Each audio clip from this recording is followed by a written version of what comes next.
We're Ben and Dirk, and we are Whiskey Rickhouse.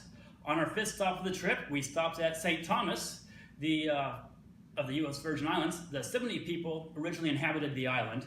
However, the Arawak and the Carib Indians took that over and conquered it. But out of Europe, it was the Dutch to first lay claim to the island and then establish a sugarcane industry.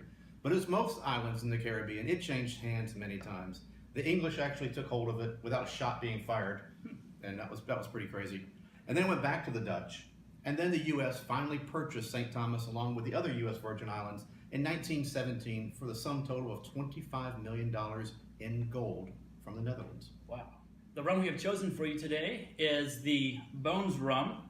This gets its name after Billy Bones of Robert Louis Stevenson's Treasure Island.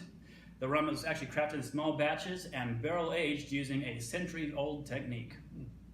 Now, unfortunately, currently this rum is only available in St. Thomas, but they are working with the U.S. on distribution right now. But we all know how long that can take. If you're in St. Thomas, pick a bottle up and bring it back. It might be a while before you can get it. Stan. Now, Dirk, what are you thinking of this one? You know, when we first poured it, it was a little hot. A lot of alcohol coming off the nose, and I was kind of concerned that I wasn't going to like it. But now that it's sat a little while, it's actually pretty mellow. It has mellowed a bit. I get almost an oily nose, which may not always be a good thing if you think of like the Scotches and the peated nose. It's not really peated chocolate, but I get almost an oily smell off it, leaning towards that side. I'm still picking up a lot of alcohol off the nose, so maybe I need to swirl a little bit more. But flavor-wise, you know, this one is it's unique in that it comes in very soft on the palate.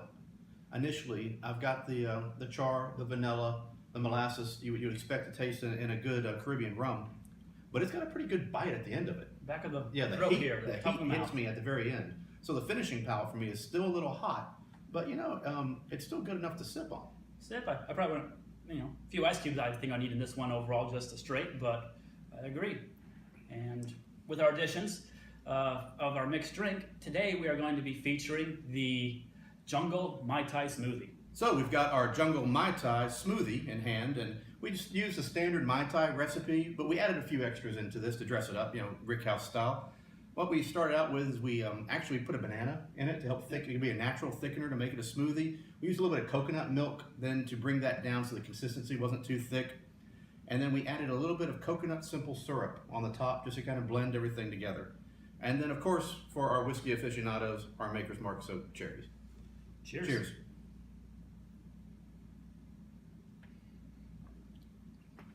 Oh, wow. It is tasty. Very good. That banana is a nice little addition on there. Yeah, be careful with this, guys. There's a lot of rum in here, but you don't taste a bit of it. Not at all. a bit.